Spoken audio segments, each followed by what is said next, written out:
वादे जो पहले किए थे सब उन्होंने पूरा किए हैं, तो ये भी वादा पूरा करेंगे। अच्छे स्कूल बनाना, किसी को शिक्षा देना, अगर रेवड़ियां हैं तो मैं तो कहता हूँ ठीक है जी, आपके लिए रेवड़ी होगी, लेकिन दिल्ली के गरीब के बच्चे का एक सपना पूरा होता है कि वो हाथ में चक्कू ना उठा के कलम उठा रहा है, और कलम अगर चुनाव में हो रहे तो ये हम सबके लिए डूब मरना चाहिए। दिल्ली देश की राजधानी है। दिल्ली की नब्ज क्या कहती है? अरविंद केजरीवाल कहती है, क्योंकि अभी काम भी तो करा उन्होंने, बिजली का, पानी का। और हम आए हुए हैं कालकाजी विधानसभा क्षेत्र, जहां से आतिशी अलका लांबा और रमेश बिधूरी रन में हैं। तमाम वादों और विवादों के बीच क्या है जनता की राय, हम यहाँ की जनता से बात करेंगे और जानने की कोशिश करेंगे क्या है उनकी समस्याएं, कितने वादों पे खरे उतरे हैं केजरीवाल, क्या दोबारा बनेगी आपकी सरकार, या भाजपा को मिलेगा मौका, या कांग्रेस करेगी कोई कमाल। इस एरिया में सड़कें टूटी है, लेकिन बहुत भी काम भी तो करा उन्होंने, बिजली का, पानी का। और जनता से वादे किए हैं। हाँ। ये 2100 रुपए वाली योजना के बारे में पूरी करेंगे? हाँ, करेंगे। अभी जो रमेश बिधूरी ने बयान दिया था आतिशी के लिए, आप उसको कैसे देखते हैं? हमें नहीं पता क्या बयान दिया था। वो एक बहुत गंदी भाषा। देखिए, रमेश जी के बारे में ये बोलना चाहूंगा, वो एक सांसद भी रहे हैं और कहीं ना कहीं हमारे देश में एक प्राथमिकता है कि महिला का सम्मान, चाहे वो हमारे लिए दिल्ली की महिला मुख्यमंत्री हो, चाहे कोई भी हो, सम्मानजनक बातें होनी चाहिए। चुनाव आएंगे और चले जाएंगे, लेकिन चुनाव लड़े सभी मेहनत करें, लेकिन महिला का सम्मान जरूर करें, क्योंकि सबके घर में परिवार है, महिलाएं हैं, और ये हमारे देश का संस्कार कहता है कि महिला का सम्मान सबसे पहले होना चाहिए। तो आपको क्या लगता है, बीजेपी बार बार रमेश बिधूरी जी का पैटर्न है कि वो अपशब्दों का इस्तेमाल करते हैं, लेकिन फिर भी उन्हें टिकट दिया जाता है? तो कहीं ना कहीं मुझे लगता है कि ये भाजपा की अपनी मिली भगत है कि गाली गलौच वाले इंसान को इस तरीके से टिकट देना गलत है। भाजपा अपनी इमेज खुद खराब करने पर आ गई है। दिल्ली में उन्होंने कई बार कोशिश की चुनाव जीतने की, नहीं जीत पाए। इवन मैं तो ये कहूंगा, अरविंद जी का काम हमें दिल्ली में पसंद है, वो जो कहते हैं करके दिखाते हैं। और रही बात, अभी फिर दोबारा जाते हैं, गाली गलौच अगर चुनाव में हो रहे तो ये हम सबके लिए डूब मरना चाहिए। दिल्ली देश की राजधानी है, बहुत सारे लोग शिक्षित रहते हैं। अगर हम लोग सांसद होने के बाद भले कहते हैं साउथ दिल्ली, दिल्ली हाँ, का दिल, और वहाँ क्या एमपी रह चुका बंदा इस तरह की भाषा का प्रयोग करता है, तो ये बहुत निंदनीय है। कहीं ना कहीं मैं तो कहता हूँ एक अपराध की श्रेणी में आ जाता है कि गाली गलौच आज के समय में, और साउथ दिल्ली जिस जगह पे जहाँ इतने सारे कॉलेज यूनिवर्सिटीज खुले हैं, अगर वहाँ का एक एक्स-एमपी ऐसे गाली गलौच करेगा तो समाज को क्या सिखाएंगे? तो कहीं ना कहीं दिल्ली गलत दिशा में जा रही है। मैं तो कहूँगा भाजपा को वोट ना दें, या भाजपा वाले इनकी टिकट काट दें, और या उनको कम से कम बैठा के समझाएं भी गाली गलौज से चुनाव नहीं जीते जाते, अपने कामों से चुनाव जीते, और महिला का सम्मान जरूर करें।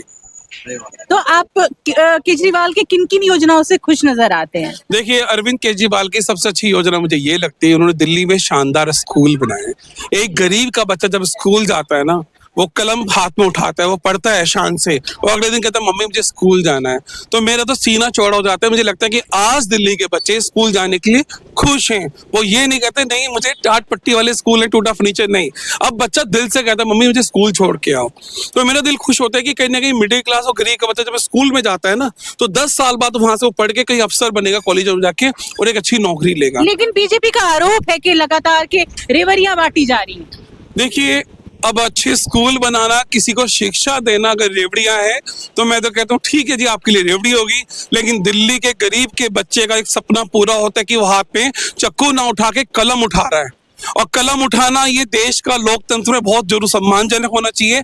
गरीब का बच्चा जिस दिन कलम उठाएगा और पढ़ेगा, तभी वो देश हमारा आगे बढ़ेगा। लेकिन देखा गया कि पिछली सरकार में तमाम तरह के आरोप लगे, केजरीवाल जी को जेल तक भी जाना पड़ा। देखिए, मैं आपको बताता हूँ, भगत सिंह का नाम हम सब जानते हैं, देश के लिए उन्होंने अपनी शहादत दे दी। भगत सिंह का कसूर क्या था, अभी बताइए। देखिए, आपको मैं ये बात को काट रहा हूँ मैं आपकी। भगत सिंह ने क्या किया था?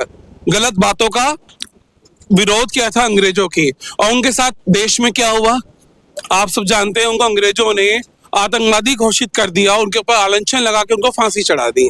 एक शरीर को कोई खत्म कर सकता है, लेकिन उसकी आत्मा के जो अच्छे विचार हैं वो कभी खत्म नहीं होते।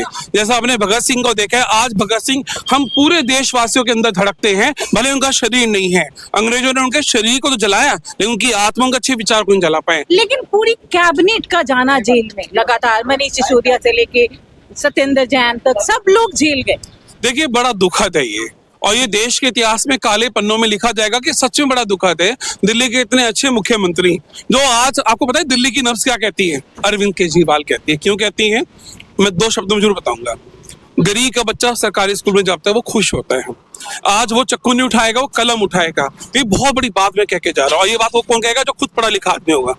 दूसरी बात, जब गरीब के बच्चे को जुकाम होता है, नजला होता है, बीमार होता है, अब उसे किसी प्राइवेट क्लिनिक नहीं जाना होता है, वो अपने घर के आसपास में जहाँ मोहल्ला क्लिनिक खुले हैं वहां चला जाता है। और मोहल्ला क्लिनिक में 1 रुपया नहीं लगता मैडम, वहाँ दवाई भी फ्री मिलती है उसको और डॉक्टर के पैसे नहीं लगते। जब इलाज फ्री, शिक्षा फ्री हो जाए, अब इसको फ्री कहिए, रेबड़ी कहिए, लेकिन लगातार ये भी आरोप है कि जो मोहल्ला क्लिनिक है वहाँ पे जानवर घूम रहे हैं, डॉक्टर्स नहीं उपलब्ध है। देखिए, मैं कालकाजी में रहता हूँ, ठीक है, गोविंदपुरी पास में, यहाँ पे कुछ मोहल्ला क्लिनिक है, ठीक है, आप उनमें जाके देखिए, अगर एक भी जानवर आपको मिल जाए तो हमें बताइएगा। ऐसा कुछ भी नहीं, बड़े सुंदर है। मैं खुद आता हूँ, मुझे अस्थमा है, मैं आपको बताता हूँ, मुझे खुद अस्थमा है। मैं अपनी अस्थमा की सारी दवाई मोहल्ला क्लिनिक कालकाजी पहले गोल चक्कर से लेता हूँ और मैं खुश हूँ, दवाई मिल रही है। सिप्ला का मुझे इनहेलर लेता हूँ, अभी भी मेरे बैग में ही है, 150 रुपए का आता है। मेरे 4 इनहेलर यूज करने होते हैं, 600 तो मेरे यही बच गए। मुझे शुगर भी है, मेरी शुगर की मेट्रोफोन वहीं से मिल जाती है। तो जब मुझे दवाई 1.5-2 हज़ार की जो मुझे लेनी पड़ती है, मुझे प्राइवेट क्लिनिक जाके वहां से मिलती है, तो फिर मैं किसको अच्छा बताऊंगा? अरविंद केजरीवाल को अच्छा बताऊंगा?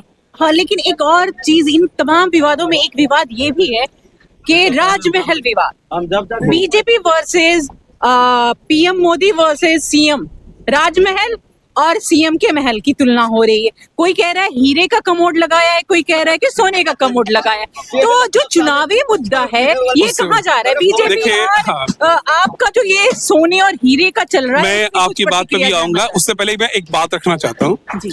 दिल्ली में 2 सरकारें चल रही है। आपको लगेगा मैंने आपकी बात काटी, बात नहीं काटी। दिल्ली में 2 सरकार चल रही है। एक अरविंद केजरीवाल जो दिल्ली के मुख्यमंत्री हैं, काम कर रहे हैं, वो काम की राजनीति की बात करते हैं। आज दिल्ली में आप देखिए बसें फ्री हैं, एक तरफ भाजपा वाले कहते हैं रेवड़ी बांट रहे हैं। भाई अगर महिलाओं का एक उत्थान किया जा रहा है, जो गरीब महिलाएं हैं, आज यहाँ से किसी को नई दिल्ली जाना है, सुनिए, रोज कामकाजी औरत है, गरीब है, आज कम से कम उसका किराया भाड़ा नहीं लगता तो कहने की वो नौकरी कर पा रही, घर चला पा रही है। तो क्या किसी की, अगर हम अपने समाज को उभार रहे हैं, गरीब को थोड़ा और उठा रहे हैं, तो इसमें क्या दिक्कत आ रही है? अब मैं दूसरी बात करता हूँ। दिल्ली में एक सरकार, भाई थोड़ा सा सब शांत हो जाइए, एक मिनट दुकानदार लोग, अच्छी बात चलिए, केंद्र सरकार है। दिल्ली में केंद्र सरकार की जिम्मेदारी क्या बनती है? एलजी साहब कहते हैं कितनी बार कि भाई हमारी सरकार है, सेंट्रल के अंदर दिल्ली आती है, केंद्र शासित प्रदेश यानी यूनियन टेरिटरी बोलते हैं, और दिल्ली कोई राज्य नहीं है as per the government of India, Bharat सरकार के अनुसार। तो फिर आपकी जिम्मेदारी आती है लॉ एंड ऑर्डर की, और आपको पता है गोविंदपुरी गली नंबर 13 में लॉ एंड ऑर्डर इतनी चरम सीमा पे है कि दिन दहाड़े या रात को पुलिस वालों के भी मर्डर हो जाते हैं। तो आप देखिए कि कानून व्यवस्था कितनी गिर गई है कि आए 4 दिन के लोंडे पुलिस को छुरा मार के चले जाते हैं। पुलिस वाले रेडी पटरी से खुलेआम उगाई करते हैं।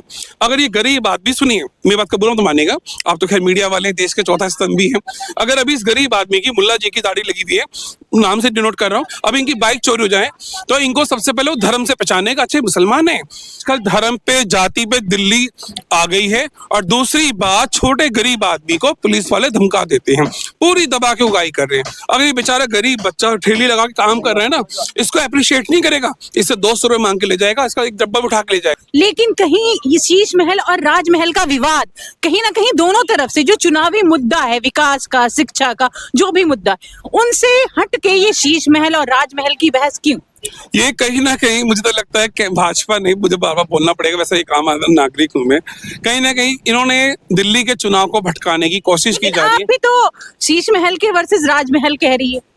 हाँ। उन्होंने सोने की कमोड का इल्जाम लगाया तो इन्होंने हीरे के कमोड का इल्जाम लगाया। मैं तो ये कहता हूँ कि दोनों पार्टियां, एक आम नागरिक तौर पे कह रहा हूँ, अपने अपने काम और विकास पे बात करें। और दूसरी बात रही दिल्ली, जैसे अरविंद केजरीवाल या शीश महल की बात करें, कितने करोड़ का होगा? क्या अरविंद जी उसको उठा के अपने घर लेके जाएंगे?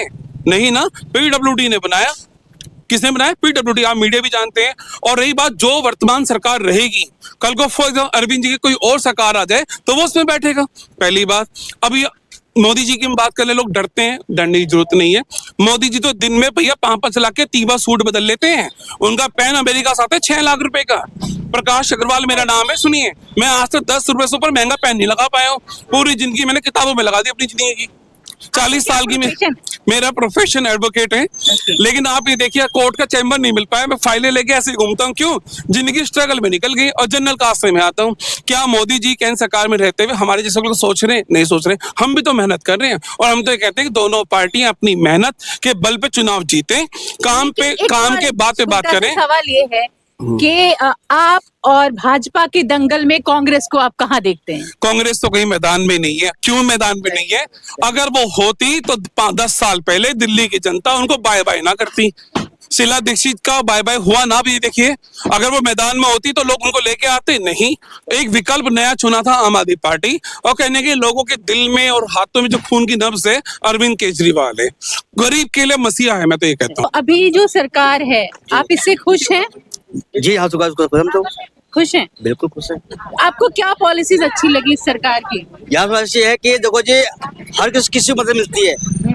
मैं मानता हूँ ये भाजपा ने कहा कि बस फ्री है, लेकिन बस फ्री का क्या, सब कुछ देखो, कोई गरीब मरा हुआ है, बस वाली है, अच्छा काम कर रही भाई को। किसी गरीब को मदद होना चाहिए, पहुंच होनी चाहिए, और वो कर रहा है, केजरीवाल कर रहा है जी। लेकिन कहा जाता है कि केजरीवाल के तमाम मंत्री जेल गए। जेल गए केजरीवाल जी? अरे उसको बहुत सारे बीजेपी वालों को फंसा जाए, उसको चाल चाहिए उसको।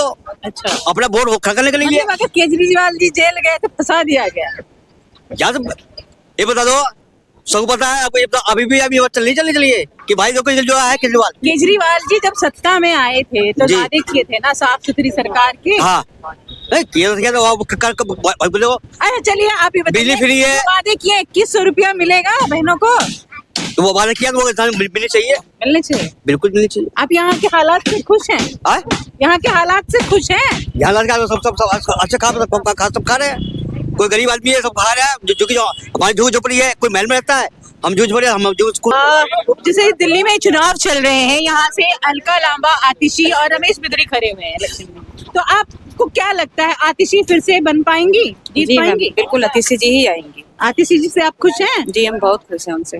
अभी जो केजरीवाल जी की एक योजना आई है बहनों की 2100 रुपए की, आपको लगता है कि सरकार बनने के बाद वो वादे पूरे होंगे? जी इतने सारे वादे जो पहले किए थे सब उन्होंने पूरा किए हैं, तो ये भी वादा पूरा करेंगे।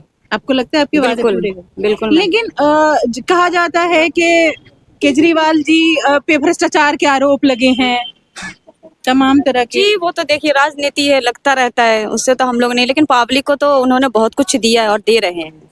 गरीब के लिए तो बहुत ही अच्छा किए। लेकिन आप तमाम तरह के देखेंगे, रोड सड़कें टूटी हुई हैं। जी ये सड़क का तो हम लोगों ने कई बार बोला है, लेकिन वो कहते हैं हमारे अंडर नहीं है, बीजेपी वाले कहते हैं हमारे अंडर नहीं है, तो हम लोगों को खुद नहीं पता कि ये नहीं, पहले तो ये प्रॉब्लम थी कि एमसीडी बीजेपी के पास थी, अब तो आपके पास है एमसीडी, फिर भी ये सारी चीजें हैं, तो आपको लगता है कि ये लोग काम कर पा रहे हैं? जी वो तो बोले हैं, लेकिन देखिए अभी तक तो नहीं बना है, लेकिन आपके बच्चों की एजुकेशन वगैरह में सब? जी मैम, मेरे बच्चे सारे गवर्नमेंट स्कूल में ही जाते हैं और अच्छी स्कूल में है, अच्छा स्कूल का अच्छा बन गया, अच्छी पढ़ाई भी हो रही है, पहले से बहुत ही ज्यादा अच्छा हो